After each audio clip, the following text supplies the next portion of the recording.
In my teenage years and early 20s, I thought partying and going clubbing was everything. But at some point I realized it was slowing me down. This is what happened when I gave it up and limited it, and what can happen for you too. So there's been a couple of mad stories when I've gone out. I've done some stupid, crazy shit, right? I've lost my phone before in Spain, in Magaluf. If you don't know Magaluf, it's just simply a party area where everybody which turns 18, maybe 18 to 25, they go to party. It's an island in Spain. And yeah, it's just full of degeneracy. I remember there, it was about 5 o'clock in the morning. I was absolutely bladdered, and my friend had punched some guy in the club, funnily enough, and that guy wanted to fight him, but I ended up losing my friend, right? But the guy that he punched was still there, and all of his friends were still there as well, and he was staring me down, and basically him and all of his friends, just after the club had finished, surrounded me, and there was about 10 of them.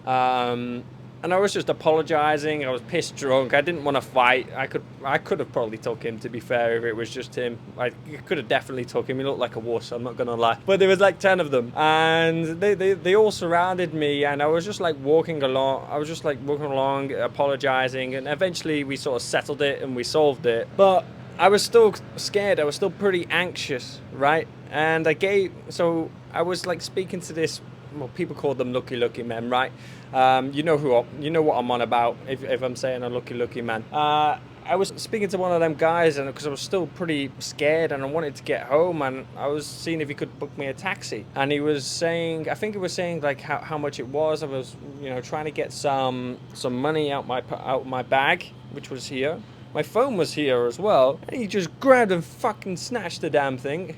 And he started running. It took me like two or 3 seconds to be like, what's this guy doing? Like, what's he just done? And then I started running after him, but that man was fast. Bloody hell, he was fast. And I was pissed drunk. Of course, I wasn't going to catch him. Like, I don't think I would have caught him if I was sober, to be fair. But this wouldn't have happened if I wasn't drunk, right? There's been other occasions. I went down to a party in Kent. I live in Manchester. And I took some cocaine with me. And stupidly enough, I went in a cubicle with my friend. We both were doing it in the same cubicle in Wetherspoons at 18 years old. And what happens? A bouncer comes and pretty much kicks the door down, takes us outside, puts our hands behind our back, and literally basically gets the police, calls them, and yeah, we both spend a night in the cells, which wasn't nice at all. This isn't good stuff. This is terrible. I'm being very authentic here and telling some stories, but like, over the past several years, I've learned that this simply just isn't good. They're just stupid shit, right?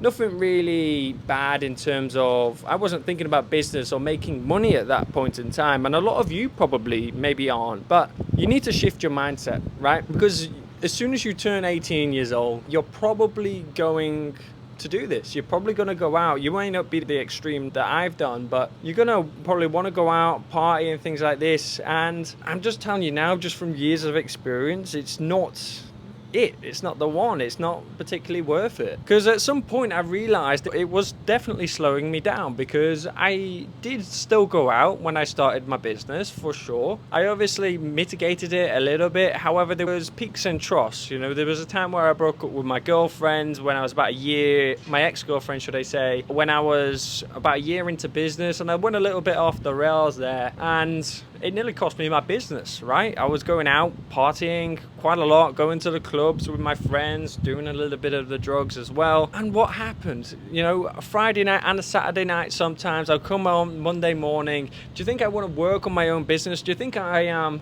as productive? Do you think I am as motivated to go ahead and take extreme action? Do you think I have confidence? Because it affects your confidence as well. It affects your sleep. Your sleep affects everything.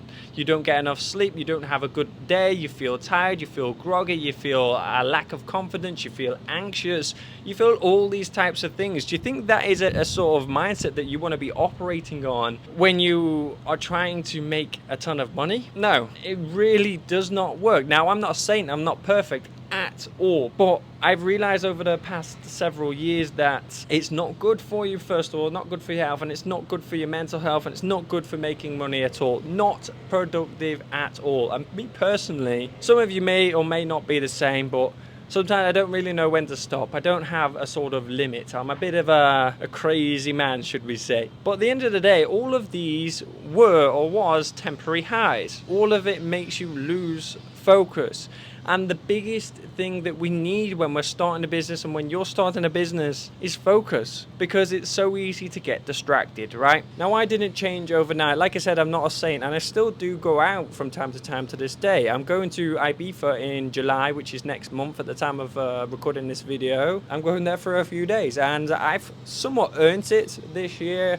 But again, it's going to be on my mind that I sort of regret booking to go, because it's just not going to be a productive few days, right? It's going to be, we're going to be partying. Simply put, I'm being honest, I'm being transparent. But over the past 5 years, it's been a long-term battle. I've every single year reduced going out, partying, hanging around with bad people. I've reduced and mitigated it every single year. And that's what it's all about, because going cold turkey like that straight away, you might struggle, you might find it hard. But ultimately now, I somewhat do it on my terms. Like, I decided to go Ibiza, I wanted to go Ibiza. It was only when it was booked, funnily enough, that I was a bit like, oh, I don't know whether I should be going here. I feel kind of bad for going, but I mean, you do have to relax, detach sometimes. You don't have to go out and party though to detach. I do really like techno music. But ultimately, you need to be in control of your social habits, because your social habits reflect your personal life. And when you have bad social habits, it comes into that sort of personal life aspect. You're not able to be productive. You're not able to make as much money. You feel depressed. Perhaps you feel depressed right now. Perhaps you're filled with anxiety right now. It's maybe because of your social habits. Maybe because you're meeting your friends on the weekends and you're getting on the packet and you're doing a load of crap, basically. You're drinking beer till 4 or 5 o'clock in the mornings, having an extreme lack of sleep. You're only just recovering till Tuesday or Wednesday. You're deciding to do that, right? You shouldn't have FOMO or anything like this, because you're really not missing out on much, really. I seen a video of Chris Williamson, if you know who he is. He was in the nightclub industry for about 15 years, and he said nothing good happens in the club after midnight. After midnight, nothing good at all. He's never seen anything good happen in the club after midnight. It's just full of creatures, basically. So there's nothing wrong with celebrating at all. Just don't confuse celebrating with numbing living. Don't confuse it with degeneracy, and don't get into the habit of it, because it is easier to get into that habit for some people. Some people it may not be. You may be able to know when to stop, and you know when you've been out too much, but some people, one thing can lead to another, and 3 months down the line they've just lost complete control over their life. So if you're in your 20s right now and you're constantly chasing that next party, just ask yourself, what is that really costing you? Is it costing you your Sunday, which is where you could be building? Is it costing you perhaps your relationship? Is it costing you all these types of things? It's definitely costing you money as well, that's for sure. So if you don't have a lot of that, you shouldn't be going out so much. The best version of you is not found at 3 a.m. in a cubicle, right? It's found when you finally look in the mirror and take control of your life, take back them extra Saturday and Sunday days, and grind and take yourself and take your business to that next level. If you want to start gaining control of your life and finding new ways that you can grow your life and make some more money online, I've made a 10-hour free course which shows you exactly how I made money online and was able to quit my job at Sainsbury's and go into Barclays, and then quitting that and going full-time into business. Then I made that 10-hour free course, which is right here on the screen or up at the top or in the link down in the description. But overall, I hope you've enjoyed this video. Like, subscribe, and if you do want any one-to-one direct service from me or any help from me, book a call with me down below and we'll see what we can do for you. Peace out.